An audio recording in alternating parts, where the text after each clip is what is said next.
All right, we're up. We're good. We're good. I think we're good. A little bit of a delay here, but nonetheless, how are we doing today, gentlemen? What's going on? Big day. A lot going on today. A lot going on today. A lot of college basketball to get to. But I want to start actually with yesterday because I don't know if you guys tuned into yesterday's show, but we gave out nothing but winners yesterday, aside from my play of the day, which we will get to. But Lauren and I swept the board with our hockey plays. Even talked about parlaying those 4 picks that would have paid out 10-1. So if you played that, that would have hit for you. Brian Scalabrine gave out Mavs plus 5.5. Nice. Never a doubt. And Clippers money line. Both of those came home. So we're loving all that stuff. And then college basketball. What do I always say about college basketball? We don't trust the kids. Don't bet on the boys. We don't trust the kids. But I found last night that you can trust the kids in one situation. Senior night. Senior night, you trust the kids. So we got Richmond money line. I said don't mess with the points. So if you decided to mess with the points and you got Richmond minus 2.5, sorry, you should have listened to me. Richmond money line came home. Penn State money line. Listen, throw the numbers out the window. Stats don't matter. Senior night, it just means more. It just means more on senior night. And then Lauren's play of the day obviously hit. Kings 3-way money line. My play of the day. Duncan Robinson.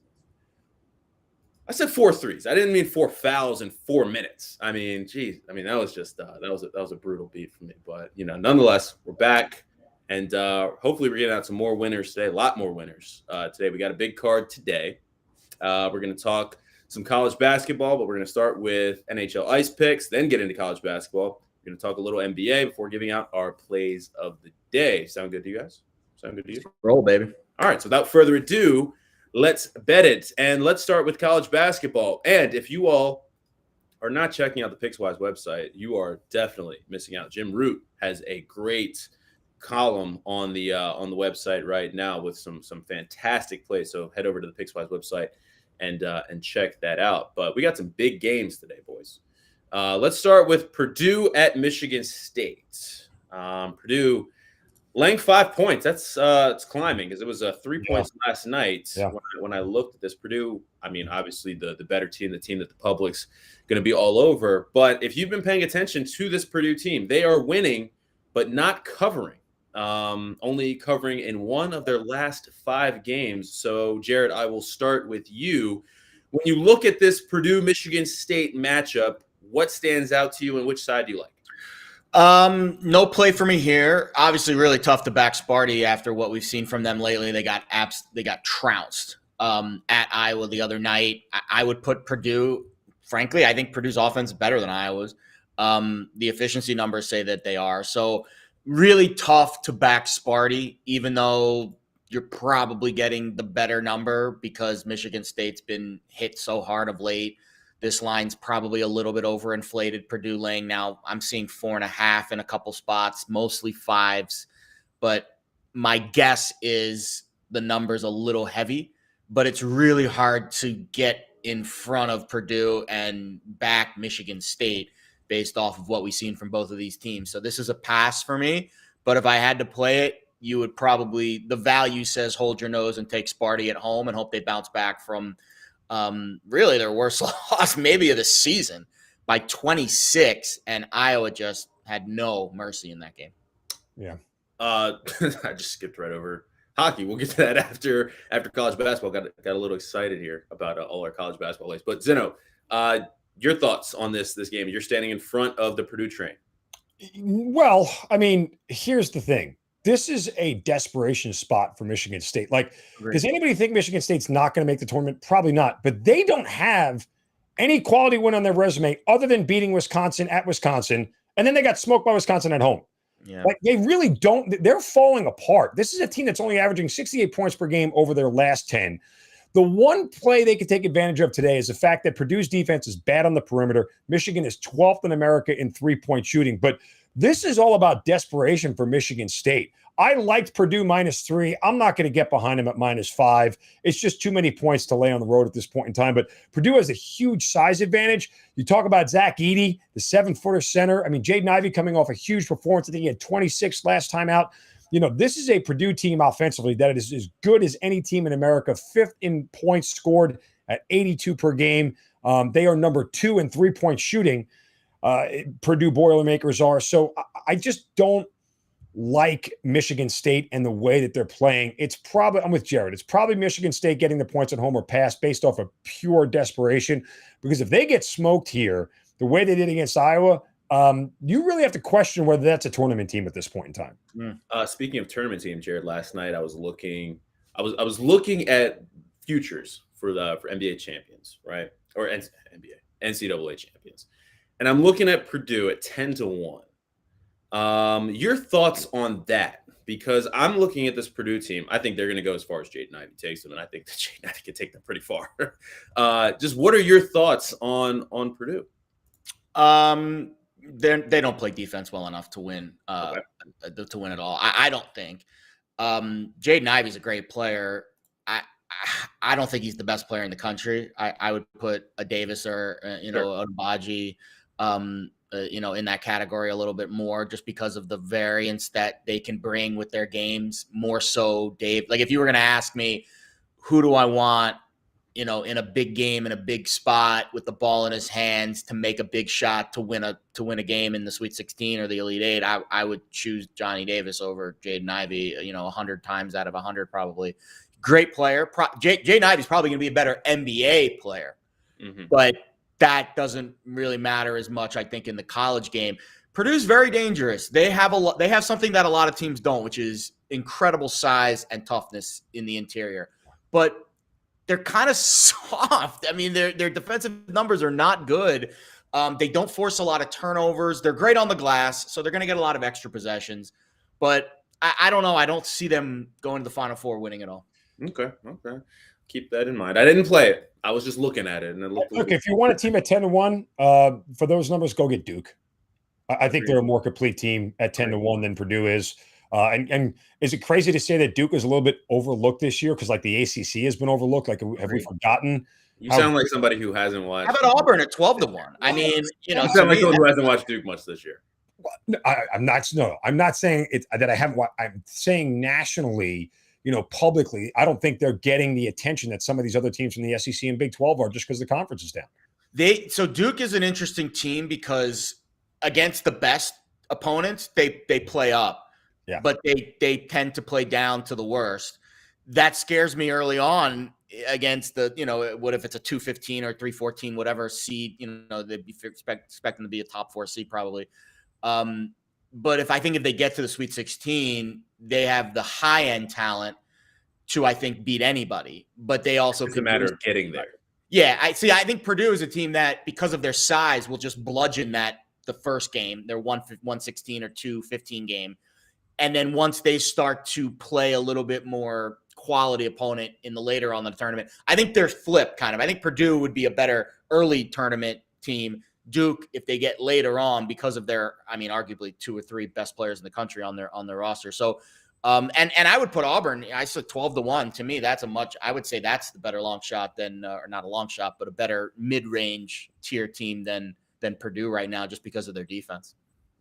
That Auburn offense is tough to get. We'll talk about Auburn later. Moving on to the SEC, though, we got Kentucky at Arkansas. Arkansas laying 3 points at home. The big thing for Kentucky, Ty Washington and Xavier Wheeler, both questionable for this game. Obviously, a big deal for Kentucky. They were able to beat LSU earlier this week without Washington and Wheeler, but Arkansas, a different beast. Zeno, I'll start with you on this one. Just how are you attacking this game? And are you playing this with the status of Wheeler and Washington unknown right now? Well, I would tell you that Kentucky's depth is insanely good. Like they've been able to be really good without both of those guys. So I don't necessarily worry about them not playing. But I'm in a situation here, guys. You get that classic spot, right, where you have a lower ranked team laying points to a higher ranked team. I don't want to bet against Arkansas at home, 15-1 straight up, 10-6 against the number. And I don't want to bet against Kentucky catching points. This is a spot where I don't think the side is favorable for either one, especially since Arkansas is 3-0 against ranked opponents with 3 outright wins against Tennessee, Auburn, and LSU.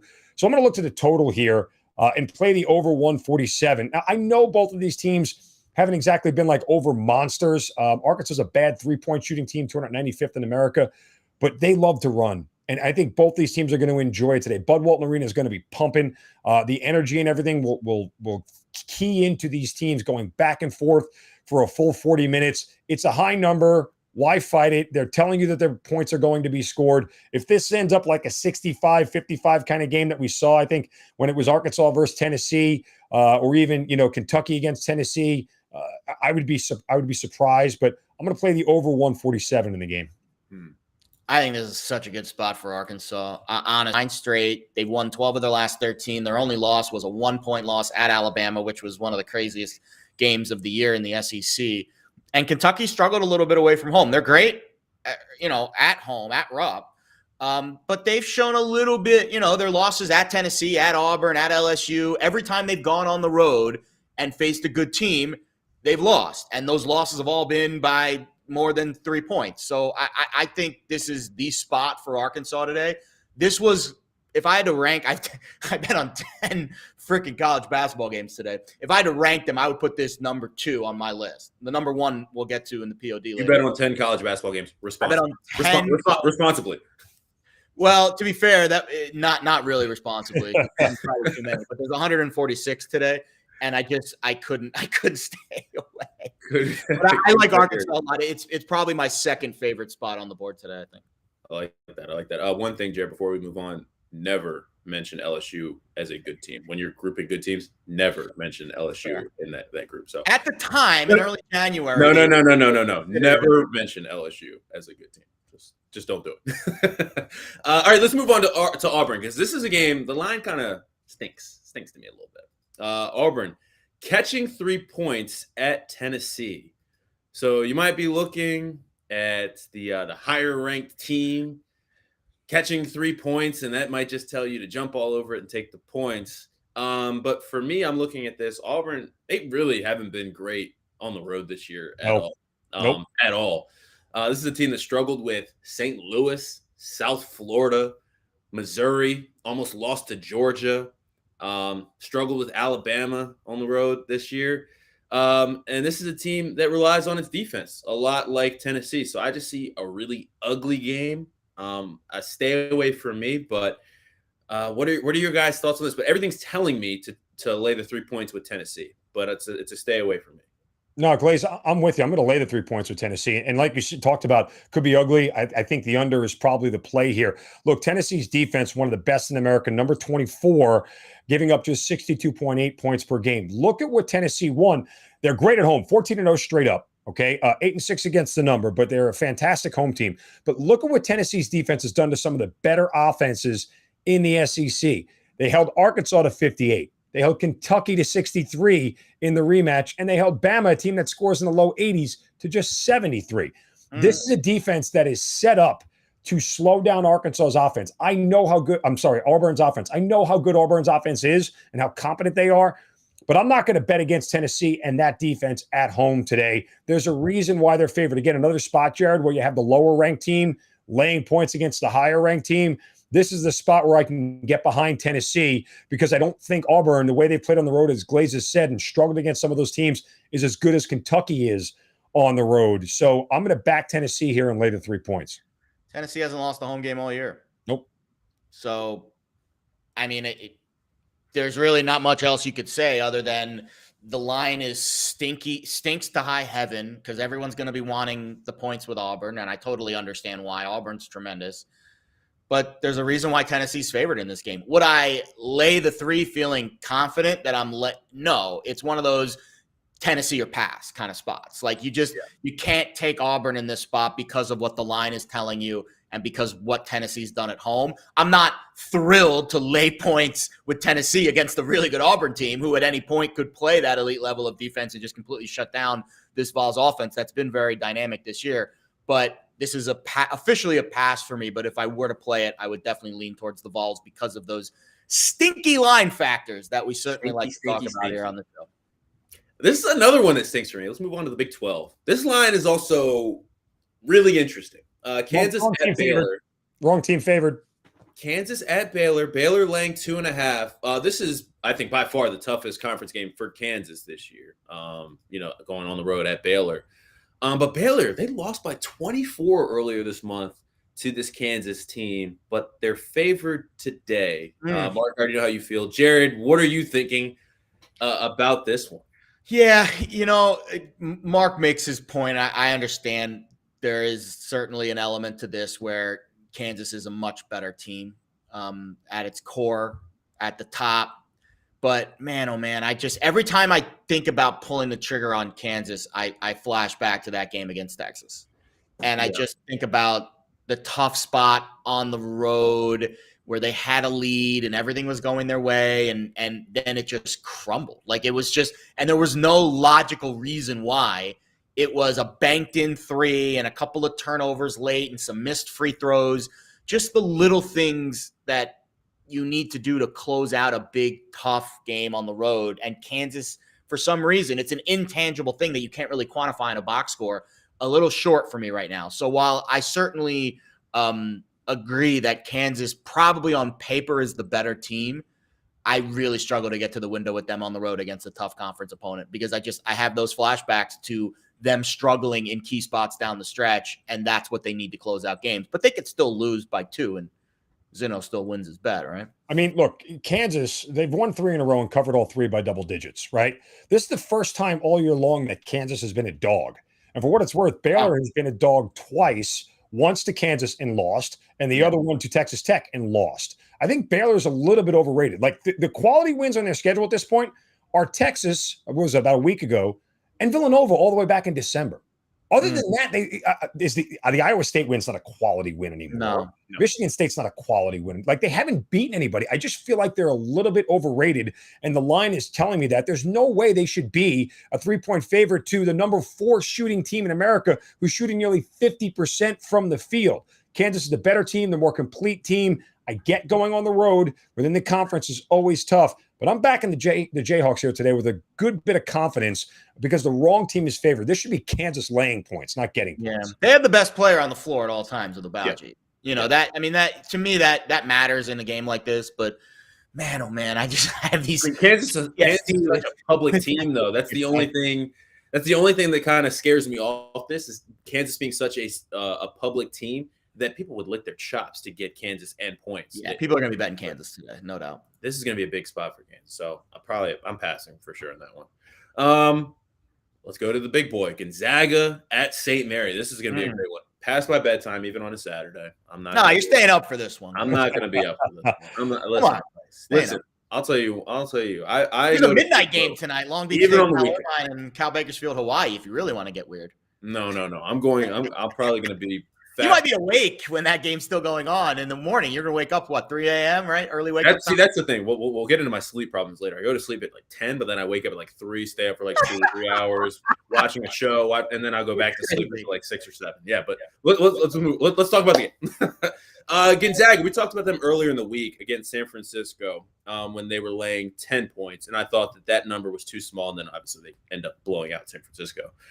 This is another spot that the number just – it's not, I don't know, 11 points? Too many. This is a good St. Mary's team, but 11 points seems a little short for me, Jared. I'm not stepping in front of Gonzaga right now. Yeah. You couldn't pay me to step in front of this Gonzaga train right now. There is nobody in this conference that can even come close. I don't care if they play the game on the moon. There's just this conference is so weak this year, and Gonzaga is so strong. So if you bet this game and you say, "Hey, home dog, St. Mary's, they lost by 16 at Revenge spot, Kennel," like you can make all the cases for St. Mary's. Home dog, revenge game, blah blah blah blah. Forget it. Gonzaga is a machine. I can't step in front of them. I'm not betting this game, but if I were, I would absolutely take Gonzaga. Yeah, it's a pass for me. It's just that St. Mary's defense is really good, and like Jared just said, you can't really bet against Gonzaga, but it's just too many points for that defense to be catching for me not to want to back St. Mary's in this spot. It's a pass for me. It's probably St. Mary's or nothing for me. Like as much as I would hate betting against Gonzaga, I'll take the defense at home in a conference matchup. Is it within the realm that Gonzaga only loses 2 games all year long? Sure it is. But again, these late conference games in this season where you have a home dog catching that many points, tough to bet against. I want to get to a comment here before we move on to your other plays here. This is from Peter. He says, it's a bad day to be a Blue Jay. Providence by 1 million. Senior night and 1 win away from regular season champs. The senior night factor. Senior night factor. Are you guys not bet Providence, guys? Yeah, I know that it might look really tasty, but this team they are really the luckiest team that I've ever come across in my recent time capping college basketball. I cannot wait to fade them in the tournament. I won't fade them tonight because it is at home and they've been so good at the dunk. But on a neutral court, I will be fading this team. I will absolutely be fading this team. We trust the kids on senior night, Zeno. Are you trusting Providence tonight? That is such a glaze handicap. Trust the kids on senior night. Like it has listen, I'm 2-0. Listen, I just started this last night and we went 2-0. So I'm gonna continue this and we'll see if we can get to 3-0. If it goes 3-0, then we might honestly, to me, senior night is a fade in some spots because you're not focused on the game. No. It's your last game on that your mom's in the stands, you're kissing, hey honey, hey mom. Like, last game on the court, you got to go out with a bang. You got to go out with a dub. It's based on nothing but emotion, and I can't make bets based on emotion, Glaze. Yes. But Providence will win the game because they're a better team. They're great at home, and defensively, they can slow down Creighton pretty well. Providence is winning the game because it's senior night. I don't care what you say. All right, some other games you guys are on. Jared, I'll start with you. Oh, my goodness. All right, so I will full disclosure. So Jim Root has 4 college basketball picks, 1, 2, 3, 4 in his column. I am on all 4. I will not handicap all 4 with the exception of 1, which is my play of the day. The other 3, I'll just quickly run through them. If you want to read more about them, please do. Jim Root is as sharp as they come. Seattle minus 4.5 over Dixie State. St. Bonaventure minus. I got 6 over St. Joe's. And then Louisiana Tech plus 6.5. I got in at 5. This Louisiana Tech game steaming down against North Texas. So I'm on all 3 of those. Now let's get to the other ones that are kind of my handicaps. I do like Northern Iowa today, plus 2.5. This is the game of the year in the Moval. The winner will get the number 1 seed. The winner will get the auto bid to the NIT if they don't win the conference tournament, obviously. This is a massive revenge game for the Panthers. They're at home. They got smoked by the Ramblers in the first game, 85-58. Loyola went 14 of 27 from 3. That's insane. They will not shoot that well on the road today from 3. UNI, listen, that was their only loss since January 22nd. They've won 8 of 9. They've been red hot besides that one game against the Ramblers. This is a UNI team that, in my opinion, shouldn't be catching points at home to anyone in their conference. And I know Loyola's been great, but I do think this is going to be a close game, and I like catching 2.5. I'm on Jacksonville, catching 3. We've been on this JU Dolphins team for a long while. They're facing FGCU today on the road. How about this? So we talked about the ATS numbers. They're great. The Dolphins 18-6 against the number this year. That's the second best cover rate in the country. But this is the thing that really impresses me more about the Dolphins. They're 5-0 this year against in-state conference teams. They own the Sunshine State. Their only loss to an in-state team this year was at UCF way back in November. They lost by 11. The spread was 18. They still covered. So even when they're facing good teams in state, they're still playing above their number. To me, I just don't understand how we can't take 3 with Jacksonville here. Maybe the run ends, but I'm going to keep riding it till it does. One afternoon game here that I'm betting a total on, my only total of the day. Austin P EIU under 123.5. The last matchup was 62-54. That's kind of where I see this game here. Neither team has anything to play for. EIU's out of the conference tournament race in the OVC. They're not going to qualify.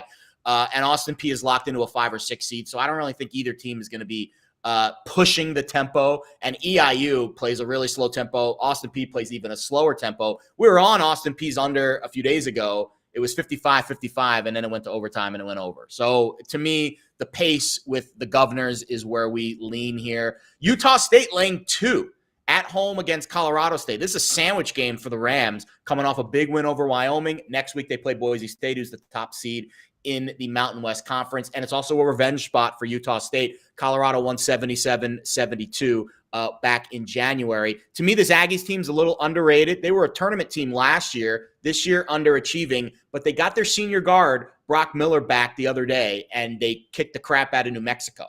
So to me, I think they're playing better than their numbers indicate, especially with their best guard back in the lineup. So I think Utah State at home against Colorado State is a good bet as well. Let me make sure I'm not missing anything here because I got a lot. There's only about 25 games left, Jared. You may as well. Rutgers. How do we not bet Rutgers today, guys? Rutgers at home. They're 6-0 straight up against top 30 ranked teams at the stupid Jersey Mike Center, which I refuse to really, call it that, but that's what it's called. So Rutgers at home against Wisconsin, got to play that as well. I think that's it. Yeah, UNI, Utah State, Rutgers, Jacksonville, Austin P, Eastern Illinois, and then we'll get to one more later. What's your beef with the Jersey Mike Center? What's your beef? It's the rack. Okay. All right. Nostalgia. Jersey Mike's is delicious. I'll get it. Nostalgia's getting you. It is really good. But right there. You have to call the arena, name the arena after that. So we got a lot. We got 10 college basketball games to bet on today. I'm sorry. Love it. Zeno, you have any games that Jared didn't touch on? Actually, I do. Yes, I the games that Jared did not pick. I'm going to go to the ACC. Duke taking on Syracuse. Blue Devils laying 7.5 here. I'm going to back them, despite the fact that Syracuse, Buddy Boeheim, 27 points last time out and still lost by 10 to the Fighting Irish. Syracuse is just shooting 41% as a team from the field in their last 10 games. You look at this Duke team shooting 48% from the field over their last 10. They're 9-1. AJ Griffin shooting 48% from beyond the arc. Paolo Banchero also shooting 38% from beyond three. He's averaging nearly 10 points over his last 10. They won by 20 the last time these two teams met. I'm going to back the Blue Devils laying 7.5 in the Carrier Dome today. I like it. That used to be a big deal, that game. Hughes first went to the Carrier Dome. Now it's like not as big of a deal anymore, I feel like. Yeah. I want to touch on one thing before we move off of college basketball. I've been trying feverishly to confirm this. We got a comment in the chat saying Taylor Swift is expected to be at the Providence game tonight. I can't see that anywhere. But if Taylor Swift shows up, that's a better reason than senior night. Taylor Swift shows up on senior night. What is Taylor Swift's connection to Providence? They have like the fans like that's one of their that's their song. That's a lot to shake off right there. Oh, okay, let's move on to the ice picks now. There we go. Yep, we're gonna move on quickly from that. No ice plays for me or Jared tonight. Zeno, what are you on the ice tonight? Minnesota Wild at Calgary, over 5.5. Calgary finally had their winning streak snapped. They lost 7-1 to Vancouver. It was tough for me to take. I wanted to take Calgary on the puck line. I really did, considering they were plus 170. But it's always tough to tell how teams respond after a long winning streak. Do they get right back on the horse after it gets snapped? But these are two of the highest scoring teams in the league, in the Wild and Calgary. Really wanted to make this my play of the day. But again, just some question marks about how Calgary will respond. But I think Minnesota's offense will do enough here. You get it at 5.5. I've seen the line already move to 6, but I got it at minus 5.5, and we'll take the over between the Wild and the Calgary Flames. I'll give you a couple spots that I like today. I might bet the Rangers game, but I need to know if Shesterkin's in net. So the Pens have been brutal. I think they've lost 3 or 4 games in a row. 3 in a row. And the Rangers have been red hot, coming off a really nice win over the Caps. And I don't know. I thought I was catching like 50 or 60 cents on the money line with the Rangers. Maybe that changes if Shesterkin's in net. But I would absolutely – now both teams are on the front end of a back-to-back, which is why Igor might not be in net.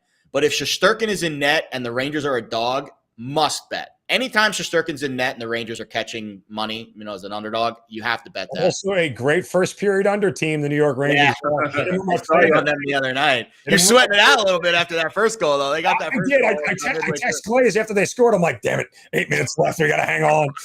So I was a little bit of a sweat there. But listen, and the Penguins, too, are not a very good first period over team either. So it's not a bad – you know how I love my first period overs and unders. Yeah. No, I think that's a good spot. And then I'll give you one more spot that I really like. How can we not catch, I think it's 50 or 60 cents with Montreal at they're on the road today at Ottawa, but they've been absolutely smoking. We were on them the other night. Lauren gave them that as a play of the day. We were on the team total. Since St. Louis took over, they've won 4 straight. Ottawa's an average team. They're coming off a really nice win over the Wild, but at their core, they're a very average team. And you're catching, it's like plus 150-ish for Montreal today. Absolutely would take a look at the Habs. So 2 dogs that I would be willing to bet on. I would be willing to take the Habs, and then Rangers with Shesterkin pending. We'll get that goaltender news probably around 2 o'clock, 2:30 Eastern for a 3 o'clock start. Boys, nobody taking our Ice Cats today? Nobody on the 3-way money line with the Ice Cats? I would take the under. Back losses, little bounce back spot against. I would take the under, the 7. Those 7 totals are insane. I love it when you want to throw it out for us to take it when you don't. I asked the question. Okay, I was asking. You're not on it, so why should we be? Usually somebody brings up the Ice Cats. How about this? People love the parlays in the chat. Here's your parlay of the day: Flames at home because they're unbelievable on the money line. Yep. Under 7 in that Oilers Panthers game, because eventually there's going to be some unders when those totals of 7. And then I just gave you 2 dogs, Montreal and the Rangers. That parlay right there, you could probably throw 10 bones on that. It's probably 20 to 1. Hold on, give it to me again. Give it to me again. 2 dogs. I'm putting it Habs, Rangers, Flames, under 7 in the Oilers Panthers. It'll keep you going all day long. Noon game, 3 o'clock, 7 o'clock, all afternoon with hockey. Low risk, high reward. Just for fun. A little sprinkle, just for fun with a parlay. A little sprinkle. Or a goof. Lauren's not here today, so we got to give out a Jabarlay, right? Someone was asking in the chat about Lauren. Sorry, guys. She deserves a day off, too, sometimes. Nah.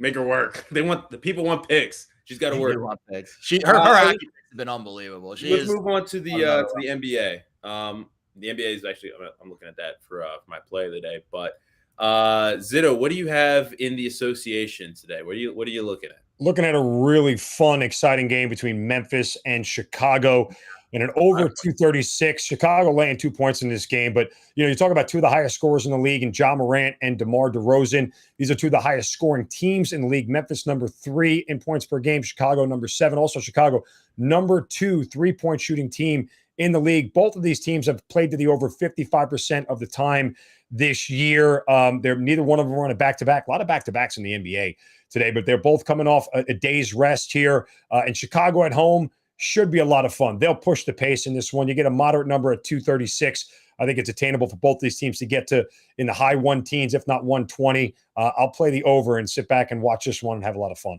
Steamy. Up to 237.5, and then also a line flip on the Bulls from +1 to now -1 overnight. Yeah. Chicago in the over looks to be the steamy play this morning there. So I certainly agree there. I'll tell you a game that I'm going to keep checking in on. I'm going to keep checking in on this Wizards-Cavs game. Well, especially this is a great spot. Sorry to cut you off, Glaze, but this is an interesting spot for the Cavs, who seem to be sort of stumbling right now. You get the Wizards in a double overtime game last night. Something tells me that on a back-to-back after a double overtime game, Cleveland is going to be laying too many points in this spot here. I just feels like a Wizard spot. Well, I was looking for player props. I was looking for a guy that we know, Brandon Goodwin. Give me all the Brandon Goodwin props today. At least I want to look at them. They're not available anywhere right now. But with Darius Garland and Rondo injured, I think this is a big spot for him to step up and produce. And he definitely can produce, like you said, against a Wizards team that's just coming off a double overtime. But you're probably right. Too many points. What is it, 9 right now? Yeah. Something to keep in mind in the second half of the NBA season. And, full disclosure, I haven't bet a ton of NBA this year. I won't probably until April. But the teams in the ATS records that had unbelievable first half ATS numbers, obviously Cleveland being one, Oklahoma City being another. I'd put Memphis and Chicago in those categories too. They're playing each other tonight, so that kind of cancels it out. But those teams are fades in the second half. Against the numbers, at least, because the way that the NBA works, it's just the power ratings move, and then all of a sudden the second half of the year, the teams that were covering in the first half, just those numbers are a couple points off. And, it might not happen every night, but if you consistently fade Oklahoma City and Cleveland in the second half of the year, I'd be willing to bet that those teams do not finish above 500 against the spread over their last 30-ish games or so. Interesting note. Or you want anything in the NBA today as of right now? No, too many college basketball bets. So I know I've got a lot today, guys. I will tweet out my card right after the show, my spreadsheet of all 10 bets. So if you guys missed anything on the show, it's a lot. I hope I don't go 0-10 or 1-9. Let's just leave it at that. Yeah. All right, let's move on to plays of the day. Jared, we got anything on the website? Any 3-star plays? Yeah, there's a bunch. Now I'll frame it with this. To me, the plays of the day, in my eyes, the best 3-star plays are the ones that Jim Root has in his column. So look to that for sure. Kyle Vandershaw also has a Miami Virginia Tech play on the side. And then there's a couple soccer plays, a couple MLS plays actually on the 3-star window today. Dylan Rule, Luke Lindholm, DC United, Columbus Crew. If you guys are into the MLS, feel free. But Jim Root's column has 4 bets that I would consider 3-star, maybe even 4-star worthy. So get in on 4-star. I didn't even know we do 4 stars. 4-star. 3.5 stars, right? Over under 3.5 stars. Jared, your play. So this is one of Jim's plays. We were collabing on this one last night, and we're going back and forth about the Oregon Ducks, and this is a team that I will be betting on every single game down the stretch. And it's just motivation. They need to win. They probably need to win out, or at least beat their good teams, and then maybe win a game or two in the Pac-12 tournament just to make the NCAA tournament. And this is a team in Oregon that I think they're one of the top 68 teams in the country. If you were going to ask me, are they worthy of being in the tournament? Yes. They're at home against USC tonight. And this is not only a good spot situationally because of the motivation for Oregon, but it's a good spot in the lineups as well and personnel, because USC is without 2 of their best players, including their best scoring guard, Boogie Ellis, who didn't play against Oregon State. It was a double overtime game against Oregon State. USC barely got by. Now they have to go up to Eugene, raucous environment. Oregon's playing for their life. And the line move here tells me that these guys aren't playing for USC. This opened 1, it's now 3. I'm seeing 4s in the market. I got in Oregon -3 at -5 cents. So to me, the Ducks, they had a great advantage in their last matchup. They won by 10. Love Dana Altman switching defenses. To me, that's the advantage that I think Oregon has. And without USC's best scoring guard, I think USC is going to really struggle to score in this game. And I think the Oregon wing scorers are going to have a lot of success on the outside. So I'm laying 3 with the Ducks. A lot of bets on the college basketball card today. Hard to pick just one for a POD, but I think the spot, the situation, and the personnel really pushes me towards Oregon today as my top play on the board. Mark, what you got? We're going to go back to college hoops, Kentucky and Arkansas, a high total at 147. You know what I say, guys? Why fight it? Both of these teams have gotten to at least 75 in 3 of their last 5. One time they didn't. They both played Tennessee, one of the best defenses in America. Both of these offenses are going to get out and run. Bud Walton Arena should be pumping today for a very big matchup. Hoping Kentucky gets out early, takes a little bit of a lead, and forces Arkansas to chase. I think that's the best favorable situation for the over to come in. But I like both of these offenses here. Kentucky averages over 80, Arkansas over 77. I don't think either team will fight that to play defense today. Over 147 between Kentucky and Arkansas in the SEC. Love it. All right, I have a theme this week, and it's 3s. Thursday, we were loving Thursday. Marcus Smart went over his prop in the first quarter. We didn't even have to watch the game. Whatever. Got a little greedy last night. Went for 4 threes. Duncan Robinson, that prop died in the first quarter when he had 3 fouls early. So tonight we are going back to the well, and we're going to see what's what with these 3s plays. I'm looking at the Nets Bucks game. I'm going with Drew Holiday. 3 or more made 3s tonight. He's hit 3 or more in 3 of his last 4 games. And over the last 3 games, the Nets are one of the worst teams in the league in defending the 3. Opponents knocking down over 41% of their 3-point shots and making an average of 15 threes per game, which is bottom 5 in the league. I think this is a great spot for Drew Holiday. We just need 3. We need 3 to fall, and it's plus 190. So a lot of great value there as well. So Drew Holiday, 3 made threes is my play of the day tonight. The rule of 3. I mean, listen, we're gonna see what's what. If it loses tonight, I'm gonna be off the threes plays. But if it wins, I mean, I have no choice. Done. No. I'll just, I feel like I found a spot because even though Duncan Robinson didn't come home for me, Tyler Hero is the guy that came in, and Hero lit it up for 3. So the handicap, in my mind, it was right. Duncan Robinson, he just had 3 stupid fouls in the first quarter. So the handicap was right. It was just the wrong player. So the Knicks suck too. That certainly. Yeah. Helped. I mean, they struggled against the 3. That was the whole. You want to honestly? I haven't bet a whole lot of NBA this year, but if you want a team to really keep an eye on, that Miami Heat team is. I know the Sixers. We didn't talk about the Sixers too much today, but they had a really nice day yesterday. Granted, it was a T-Wolves, but man, that Miami Heat team is really scary in the East. By the way, the other team you want to look at in the East right now, Boston Celtics. There's a great bet out there for them at 16-1 to finish second in the East. They are only giving up 96 points per game over their last 10. They got an early tip today against Detroit, noon Eastern. I hope they come out better than they did last time against Detroit, but this is a Boston team that is clicking defensively right now so well enough that they can leapfrog 3 teams and get to second. I think Chicago ends up as the top seed in the East.